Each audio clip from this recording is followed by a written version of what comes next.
Siguiente póster. Prediction of virological failure in patients with low-level HIV-1 viremia using a joint latent class model, de Enrique Bernal. Muy bien. Bueno, hola a todos. En primer lugar, me gustaría darle las gracias a GESIDA por haberme invitado y haber seleccionado este trabajo. También a todos los participantes, toda la gente que ha trabajado con nosotros, en concreto al Instituto Murciano de Investigación Biosanitaria, que me ha ayudado a hacer el modelo, y, por supuesto, a todos los integrantes de la CORIS, que sin ellos sería imposible llevarlo a cabo, ¿no? Como sabéis, aproximadamente entre el 7 y 10% de los pacientes que tienen con infección por VIH tienen episodio de viremia de bajo grado. Sabéis, dos determinaciones por encima de entre 50 y 500 copias. Y dependiendo de los estudios, hasta un 20-30% de los pacientes tienen escapes virales o blips. Hoy en día se desconoce exactamente cuáles son las repercusiones que pueden tener a medio y largo plazo, sobre todo los que tienen viremia de bajo grado entre 50 y 200 copias. Por encima de 200 copias está demostrado, ya lo demostramos nosotros hace unos años, en que se asocian a mayor riesgo de fracaso virológico, mayor riesgo de eventos SIDA y de mortalidad, ¿no? El problema que tenemos con los métodos estadísticos actuales es que son difíciles de utilizar en estos pacientes, porque sabéis que la viremia de bajo grado o los pacientes que tienen determinaciones de carga viral a lo largo del tiempo no siempre tienen determinaciones estables, a veces suben, a veces bajan, es decir, que van variando a lo largo del tiempo. Y los análisis de supervivencia pues no tienen en cuenta todas las variables repetidas en el tiempo, ¿no? ¿Qué son los joint models? Pues los joint models son un tipo de herramientas estadísticas innovadoras que permiten unir estas medidas repetidas longitudinales a lo largo del tiempo y unirlo con el tiempo hasta que aparece un evento. De forma más o menos técnica, uniría lo que sería un modelo lineal mixto con efectos aleatorios con un modelo de supervivencia, ¿no? Es una mezcla de las dos técnicas estadísticas.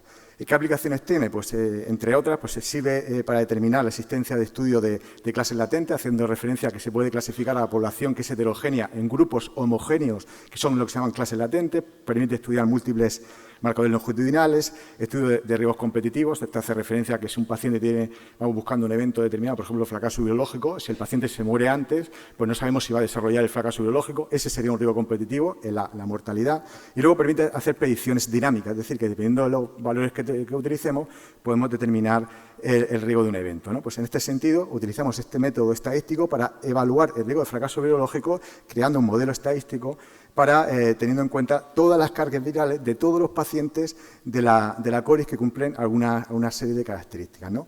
Estos pacientes son los que se incluyeron en la CORIS del año 2004 a 2017, que iniciaron tratamiento antirretroviral, que duraron al menos 6 meses y que se quedaban en el momento con carga viral indetectable y tuvieron un seguimiento. Quedaron con carga viral indetectable a los 3-6 meses de iniciar con tratamiento antiviral, ¿no? Se utilizó este modelo, que es de clases latentes, para predecir el fracaso virológico, y se eligió de todos los pacientes que cumplían los criterios de inclusión el 80% para hacer el modelo y el 20% restante para validarlo. Se consideró como fracaso virológico tener determinaciones por encima de 200 copias y se utilizó por la curva ROC y el score de Braille para validarlo, ¿no? Se utilizó el método del paquete de R.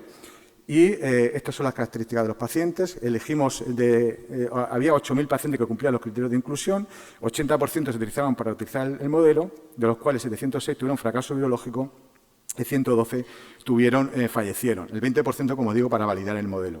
Como veis aquí, en la parte derecha, desde el modelo tuvimos 4 clases latentes. Clase 1, 2 y 3 y 4. Las 3 y 4 se asociaban con mayor riesgo de fracaso virológico. Y aquí tenemos estas 4 clases latentes. La clase 1 y 2, que tenían menos riesgo de fracaso virológico, generalmente eran pacientes, en la mayoría, de sexo masculino. La transmisión del grupo era fundamentalmente homosexual. El origen era fundamentalmente español. La mayoría tenían estudios superiores. No tenían mayor riesgo de SIDA al inicio de la cohorte. La clase 3 y 4, que se asociaban con más fracaso virológico, habían recibido habían iniciado la pauta de tratamiento con mayor frecuencia con nivel de la proteasa. El nivel de CD4 al inicio era por debajo de 200, mayor probabilidad de tener hepatitis C, etcétera, ¿no? A la hora de validar el modelo predictivo, bueno, estas gráficas, no quiero comentarlo mucho, fundamentalmente el modelo hace referencia a que las clases 3 y 4 tienen mayor riesgo de fracaso biológico y además fracasan antes. Y a la hora de validar el modelo, quiero que os fijéis en estas dos gráficas. Esta hace referencia al área abajo de la curva, que es dinámica a lo largo del seguimiento, y está muy cerca de 1, indicando que tiene una alta capacidad predictiva.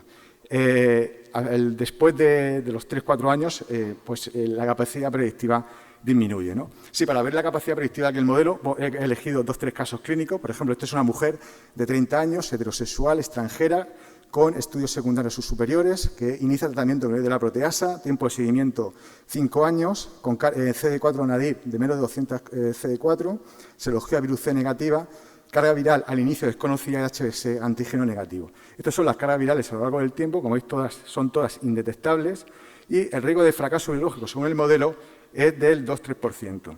Si le hacemos un seguimiento en vez de 2 años, como estaba aquí, es un seguimiento de 5 años, aquí aparecen tener algún escape viral.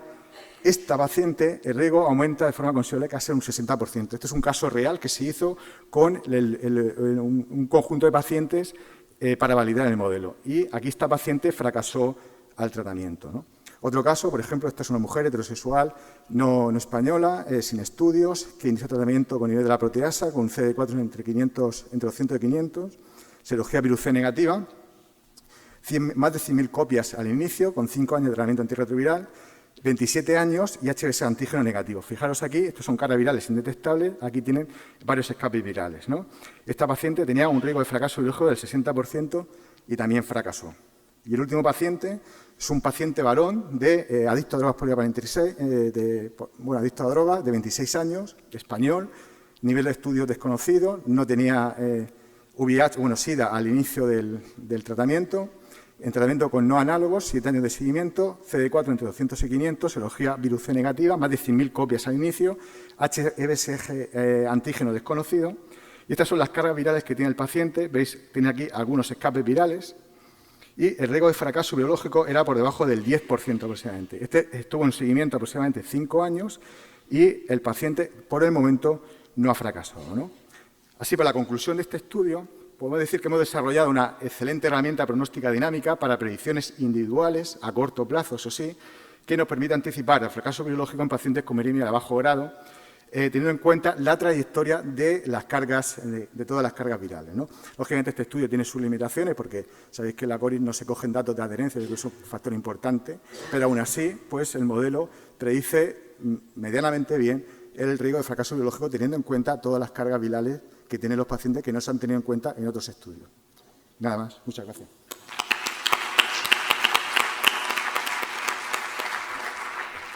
Gracias. ¿Alguna pregunta? Enrique. Ahí, Fede. Sí.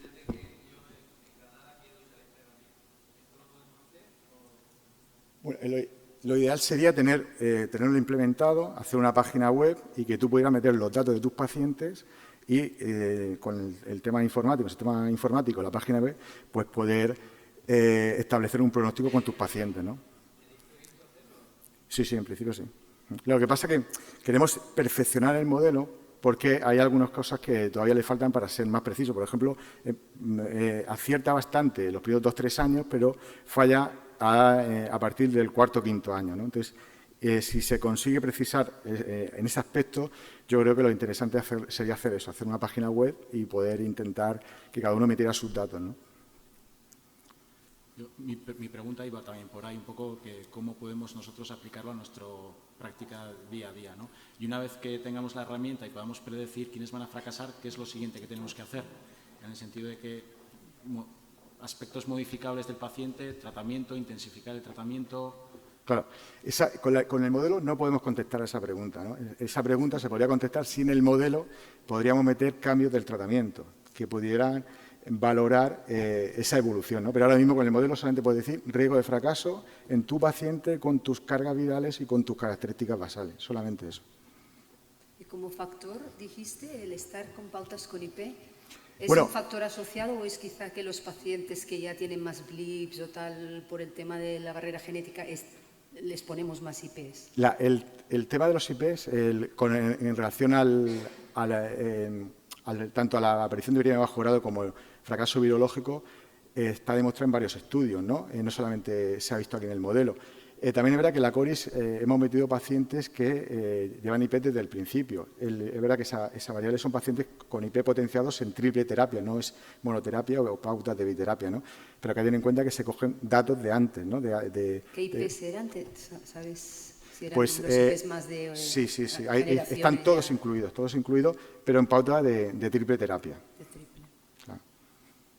Bueno, habría que intentar dilucidar ahí si, por ejemplo, los IP modernos se diferencian con respecto a los más antiguos, ¿no? Nosotros el año pasado presentamos una comunicación en el IAS, diferenciando darunavir con respecto al resto de nivel de la proteasa, y sí que había una diferencia a favor de que había menos episodios de viremia bajo grado, no de fracaso biológico. Ahí se valoró fundamentalmente el episodio de viremia bajo grado, ¿no? Seguro. Muy bien. Gracias. Muchas gracias.